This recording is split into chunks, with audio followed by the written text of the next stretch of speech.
ঘরে থাকা কিছু বেসিক উপকরণ দিয়ে ডিনারে রুটি বা পরোটার সাথে চিকেনের এই প্রিপারেশনটা একবার বানিয়ে নেওয়া যেতেই পারে। তার জন্য আমি নিয়েছি 500 গ্রাম বোনলেস চিকেন।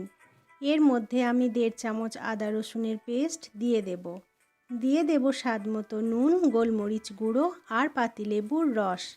এবার এগুলো ভালো করে মাখিয়ে ঢাকা দিয়ে আধ ঘন্টার জন্য ম্যারিনেশনে রাখবো। আধ ঘন্টা পর ঢাকা খুলে 1.5 চামচ ময়দা মাংসের সাথে মাখিয়ে নেব। মাংসের এই কোটিংটা একদম পাতলা করব। কড়াইয়ে রিফাইন্ড অয়েল গরম করে মাংসের পিসগুলো একে একে দিয়ে দেব। চিকেনগুলো খুব বেশি ভাজবো না, মিডিয়াম আঁচে একদম হালকা করে ভেজে একটু রং ধরলেই তুলে নেব। একই রকমভাবে পরের ব্যাচের মাংসগুলোও ভেজে নেব। চিকেন ফ্রাই করা হয়ে গেলে যে তেলটা থাকবে সেটা কড়াই থেকে ঢেলে নিয়ে কড়াইয়ে 2 পিস কিউব করা বাটার দিয়ে দেব।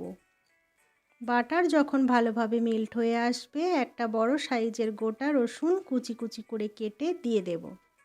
রসুন একটু ভেজে 1.5 চামচ ময়দা কড়াইয়ে দিয়ে বাটার আর রসুনের সাথে ভালোভাবে মিশিয়ে নেব। গ্রেভির জন্য জল যোগ করব। ভালোভাবে মিশিয়ে 1 চামচ করে চিলি ফ্লেক্স, অরিগেনো, গোলমরিচ গুঁড়ো আর স্বাদ মতো নুন দিয়ে দেব।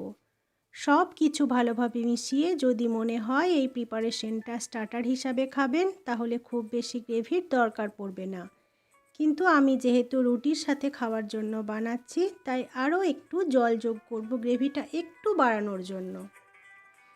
এবার ফ্রাই করা চিকেনগুলো দিয়ে 5 মিনিট ঢাকা দিয়ে ফুটিয়ে নেব।